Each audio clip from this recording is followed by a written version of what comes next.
미가서 3장 말씀입니다. 미가서 3장은 이스라엘 또 유다의 지도자들의 잘못을 하나님 질책하시고 그 잘못에서 돌이키지 아니하면 이 이스라엘을 심판하실 것이다 하는 그런 경고의 말씀입니다. 이 지도자가 참 중요한 것이죠.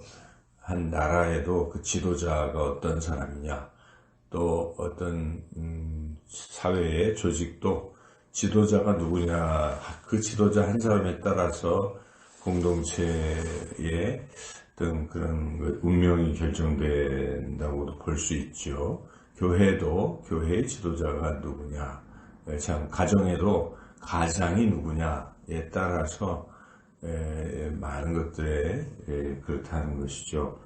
당시 이 북이스라엘이나 남유다나 지도자들이 문제가 많았는데, 오늘 이 3장에는 이제 그 지도자들을 한 두세 그룹으로 이렇게 나누어서 말씀하고 있습니다. 1절에서 4절까지는 이제 나라를 다스리는 통치자들, 왕이나 그런 사람들이겠죠.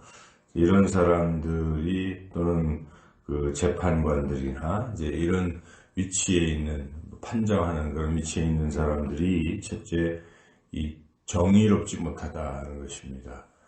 불의하게, 바르게 하지 않고 하는 것이죠.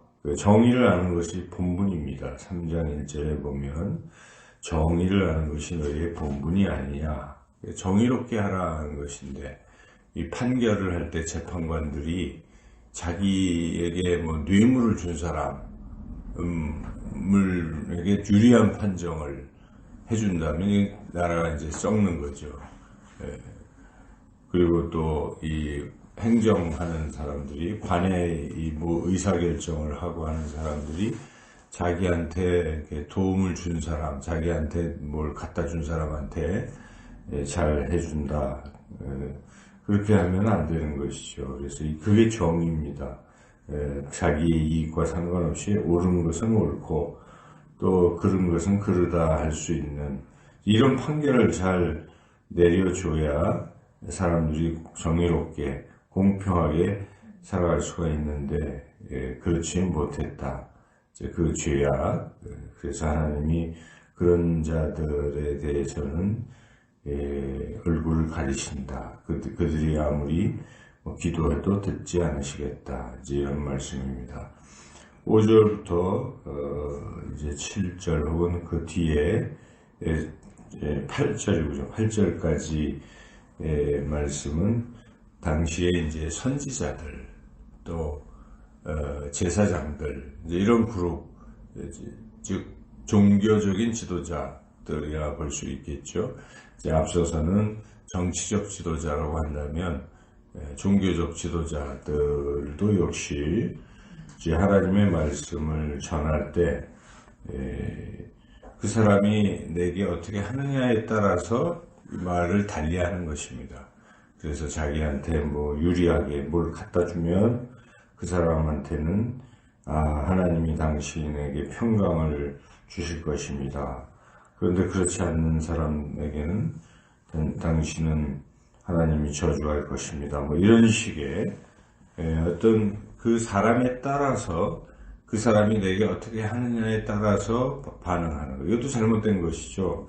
하나님께서 그 사람을 향해서 어떠한가를 전해야 하는 것이 선지자인데, 그와 같이 이제 자기의 이익에 따라서 또 한다. 그러니까 지도자가 자기한테 어떻게 하느냐에 따라서 행동하면 올바른 지도자라 볼 수가 없습니다. 5절을 한번 읽어볼까요? 내 백성을 유혹하는 선지자들은 이에 물 것이 있으면 평강을 외치나 그 입에 무엇을 채워주지 아니하는 자에게는 전쟁을 준비하는도다. 이렇게 이런 선지자들에게는 하나님이 함께 하시지 아니하시고 하나님의 말씀을 그에게 주시지 아니하시겠다 하는 것이죠. 그러나 지금 이 말씀을 전하고 있는 이 선지자인 미가는 자기 자신은 그렇지 않다. 뭐 자랑하려고 하는 것이 아니라 선지자란 이러해야 한다 하는 것을 가르쳐 주기 위한 예로서 자기 자신을 말씀하고 있는 것이죠. 그래서 선지자이건 또는 한 나라의 통치자, 정치적 지도자건 바로 이런 선지자 미가와 같은 이런 자세가 필요하다는 것입니다. 그것이 8절인데 8절을 읽어보겠습니다. 오직 나는 여호와의 영으로 말미암아 능력과 정의와 용기로 충만해져서 야곱의 허물과 이스라엘의 죄를 그들에게 보이리라. 그래서 지금 현재 이스라엘은 죄와 허물 가운데 있기 때문에 그들에게 바르게 하나님의 말씀, 경고의 말씀, 심판의 말씀을 사심없이 전해야 된다는 것이죠. 그런데 그렇게 전하기 위해서는 가장 중요한 것은 여호와의 영으로 말미암아. 그러니까 이 성령은 구약에도 나오는 것입니다. 신약에도 나오고, 그래서 성령은 창세기 1장부터 나오기 시작하잖아요. 하나님의 영이 수면에 운행하시더라 이렇게 시작이 되지 않습니까? 그래서 삼위일체 성부, 성자, 성령 하나님이신데 이 성령께서 역사하는 사람, 하나님의 영이 임한 사람이 지도자가 돼야 되고 그런 지도자가 제 역할을 할 수가 있다. 그런 말씀입니다. 그래서 미가는 성령으로 충만해서 성령 충만하면 능력이 임하고 그리고 불의하지 않고 정의롭게 그리고 이렇게 두려워하지 않고 담대하게 용기 있게 이렇게 할 수 있다. 지도자의 덕목대로 정의로워야 되고 또 능력도 있어야 될 것이고 그리고 담대하고 용기도 있어야 되는 이 삼박자를 다 갖출 수 있는 사람은 하나님의 영이 임한 사람, 성령으로 충만한 사람이구나 하는 걸 우리가 알 수가 있습니다.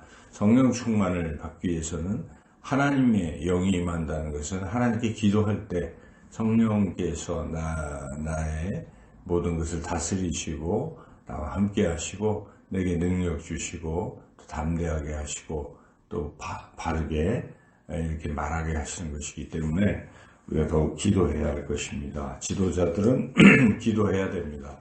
미국의 훌륭한 대통령 아브라함 링컨은 기도하는 대통령이었습니다. 그 책도 있습니다. 그래서 항상 집무실에서 기도를 더 많이 하죠. 지금 미국의 어느 대통령이 지금 탄핵을 받고 있는 참 안타까운 일이죠. 그래서 물음직이 지도자는 하나님을 믿고 하나님께 기도하는 그런 대통령이 되어야 돼요. 그래서 우리가 우리나라의 대통령을 위해서 기도할 때도 그가 하나님을 믿고 하나님께 기도하는 대통령 되게 해달라 이렇게 하는 것이 옳은 것이죠. 그리고 또 목회자들은 기도를 더 많이 해야 되는 것입니다. 기도하지 않고 자기의 능력으로 어떻게 감당하겠습니까? 인간의 마음은 누구나 다 연약한 것입니다. 그러므로 모름지기 목회자는 더욱 기도해야 될 것입니다. 한 가장은 식구들보다 더 많이 기도해야 돼요. 그래야 하나님이 그 가정을 축복하시는 것입니다. 그래서 우리가 기도하여 미가처럼 항상 하나님의 성령으로 충만해서 능력과 정의와 용기로 충만해져서 주신 사명을 잘 감당해야 한다는 것이죠. 그런데 이제 다시 한번 9절부터는 이 통치자들 또 선지자들, 선견자들 다 잘못됐다. 다시 한번 경고를 이렇게 하고 그러므로 하나님이 심판하실 것이다. 12절에 이러므로 너희로 말미암아 시온은 가라앉은 밭이 되고 예루살렘은 무더기가 되고 성전에 사는 수풀의 높은 곳이 되리라. 너희로 말미암아는 이 경고의 말씀. 지도자가 이렇게 중요한데 지도자가 잘못 서면 애꿎은 백성들이 다 멸망하고 마는구나 하는 걸 우리가 깨닫고 더욱더 우리 자신이 지도자라면 기도하고 또 지도자들을 위해서 또 기도하고 특별히 가장이라면 더욱 우리가 이 말씀을 자신에게 적용해서 성령 충만해서 이렇게 가정의 가장으로서 잘 서야 되겠습니다. 오늘도 미가와 같이 성령으로 충만해서 능력과 정의와 용기로 살아가는 그러한 저와 여러분이 되시기를 주님의 이름으로